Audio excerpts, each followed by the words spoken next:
Did you guys notice these weird-looking stands near our UC bookstores? They are actually a smart bike lock. I will show you how we can use it to protect your bike. Firstly, we need to have either a bus card or our student card. Simply find a station that is unoccupied, then tap our card for the machine to read them. After that, there will be a constant beeping sounds. That means it is ready to be used. Simply put your bike in it and slam the lock until the lock sign appears.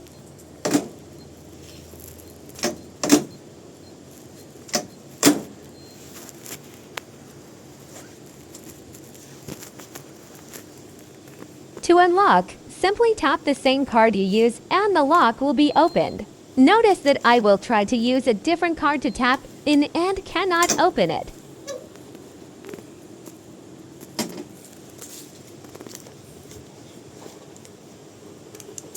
Now I will try it with my bus card instead of student card and see if it works. Works perfectly.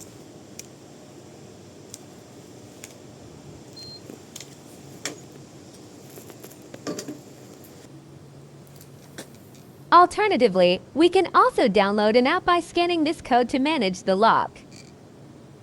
Happy biking, everyone!